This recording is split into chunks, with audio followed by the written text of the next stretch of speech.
Hello students, कैसे आप लोग। आपका अपना यूट्यूब चैनल बेसिक समझ में स्वागत है। देखो, जैसे ये मॉडल पेपर करवा रहा हूँ, लेकिन इसके साथ साथ जो एडिशनल आएगा ना, देखो सब लिख दिया एडिशनल। देखो इधर भी लिखा हूँ, फिर पूरा देखोगे जहाँ था पूरा एडिशनल लिख दिया हूँ। तो वो भी बताऊँगा मॉडल पेपर के साथ साथ, जो आपके पेपर में एकदम 2023 में दिखेगा आपको एग्जैक्ट, वो भी बताऊँगा। तो ये क्या है, संस्कृत का पेपर है, सबको पता है 22 तारीख को है। देखो इसमें क्या होता है, कम पढ़ना होता है, ठीक है, कम पढ़ के ज़्यादा नंबर लाना होता है, ठीक है। बाकी कुछ लड़के डर जाते हैं कि मैंने संस्कृत नहीं आता, मैंने बहुत कम पढ़ा है। इससे कोई दिक्कत नहीं, जितना बता रहे हो उतना पढ़ लो, फोड़ दोगे जाके, ठीक है। मेरा खुद कितना है 61 है, मतलब 61 है। आपका तो 65 तो 60 प्लस तो आराम से आ जाएगा। चलो बहुत ज़्यादा बड़बोला नहीं बनने का, लेकिन 60 प्लस आराम से आ जाएगा, ठीक है। देखो इसमें मोस्ट इम्पोर्टेंट क्या है, अनुवाद। अनुवाद यदि आ जाएगा आपको, सब आ जाएगा, ठीक है। बाकी वीडियो को अंत तक जरूर देखना, बाकी सब कुछ कहने की ज़रूरत नहीं है। चलो देखते हैं हम। देखो ये 2 नंबर जो है ना, 2 नंबर ये फ्री का मिलेगा। फ्री का मतलब समझते हो, ध्यान से देखना है। सिंपल सी बात है, इसी को पढ़ के इसी में उत्तर देना है 2। देखो उक्त गद्यांश का शीर्षक, तो आपको पाठ पता होना चाहिए। शंकराचार्य देख रहे हैं ना, इसलिए शंकराचार्य किस प्रदेश में, तो देखो साफ साफ केरल प्रदेश में, ठीक है। अब यहाँ से अलग हो जाता है क्वेश्चन। गुरु नानक के पिता का नाम था कालू मेहता, ठीक है। देखो अगला क्वेश्चन क्या है, वृक्षा का सलील पान कुर्वन्ति। अरे किस चीज़ से पानी पीते हैं, अरे जड़ से, तो जिसको पाद बोलते हैं, ठीक है। पृथ्वी कति रत्नानि सन्ति, पृथ्वी पर कितने रहता है, 3। जलम अन्नम सुभाषित, मतलब मधुर वचन, ये सब देख सुने हो ना। देखो ये श्लोक दोनों आगे दिखेगा, ये नित्यम से होगा। अभिवादन नित्य से वृद्धोपसेना, सब दिखेगा आपको। का कर्मण्यवाधिकारस्ते, सिंपल सी बात है। कृष्णा जी कहें गीतामृतम में, किम नाटक दृष्टवा गांधी जी का हृदय परिवर्तन हो गया, हरिश्चंद्र, ठीक है। नागानंद के रचनाकार हर्षवर्धन, ठीक है। ये आपके सब पाठ में है। देखो अगला क्वेश्चन क्या है, इक प्रत्याहार के वर्ण का है ई उरी लिरी, तो का उच्चारण स्थान क्या है, दांत। हरि वंदे में संधि है, अनुस्वार संधि। नमस्ते नमः प्लस ते होता है। राज्ञा पद किस विभक्ति का वचन रूप है, ये वाला है। वारी पद का षष्ठी विभक्ति, देखो गलत दिया थोड़ा, ये होता है, ठीक है। नमामि रूप, ठीक है। अगला क्वेश्चन देखते हैं,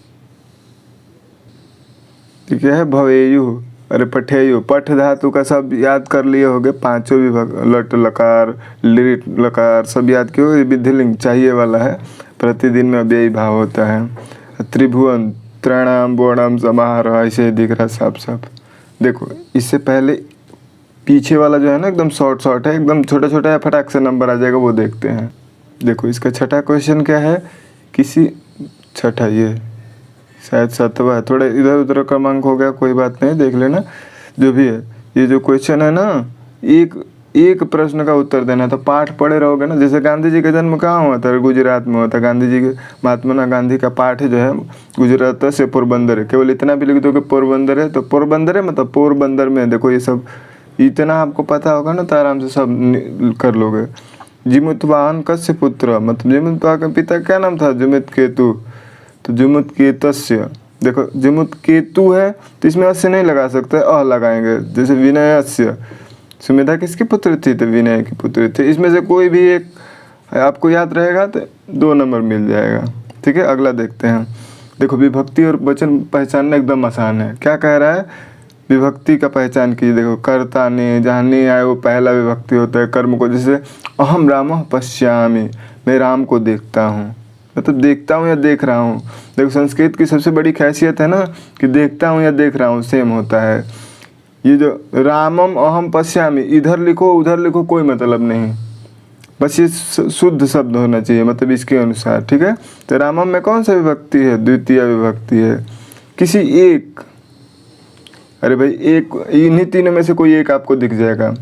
वृक्षात पत्राणि पतन्ति, कभी कभी निबंध मतलब अनुवाद में पूछता है वृक्ष से पत्ते गिरते हैं, तो उसके लिए भी याद कर लो, वृक्षात पत्राणि पतन्ति, पंचमी विभक्ति होता है, ठीक है। आगे देखते हैं। बालक विद्यालय पठति, बालक एक बालक की बात कर रहे हैं, पठति मतलब पढ़ता है, विद्यालय में पढ़ता है।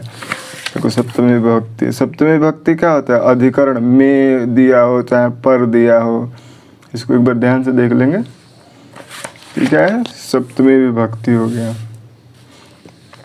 देखो ध्यान रहे, इसमें अभी पूछा है ना प्रत्यय, अगली बार क्या पूछ देगा कि धातु बताइए, एक ही पूछेगा 2 नंबर मिल जाएगा। देखो धातु प्रत्यय 3 ही याद करना है, कत्वा प्रत्यय, इसमें त्वा प्रत्यय नहीं होता है, हिंदी नहीं है, संस्कृत में कत्वा प्रत्यय होता है, तुमुन प्रत्यय होता है, अनियर प्रत्यय होता है। इन 3 में से कोई एक आपको दिखेगा। हाँ, धातु में देखो पठ धातु होता है, गम धातु होता है, ये धातु लिख दिया हूँ। जैसे भवती, दृश्यति, पश्यति, दृश्य होता है, पा, पिबती, दादती, देख लेना। बाकी देखो प्रत्यय का है, श्रुत्वा में क्या है, श्रु धातु है, कत्वा प्रत्यय, त्वा प्रत्यय नहीं, लड़के यही गलती करते हैं। ठीक है, इसमें क्या तुम प्रत्यय लिख दोगे, तुमुन प्रत्यय होता है। ठीक है, पठनीय में अनियर प्रत्यय है। ठीक है, अजा में टाप प्रत्यय है। तो ये याद नहीं करोगे कोई बात नहीं, ये 3 में से कोई एक आ जाएगा, फिर आएगा, टेंशन ना लो।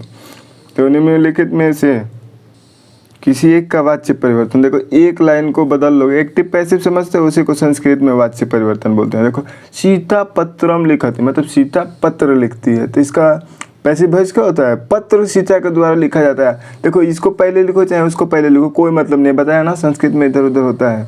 तो सीतया मतलब सीता के द्वारा, पत्रम पत्र को लिखते लिखा जाता है। हो गया।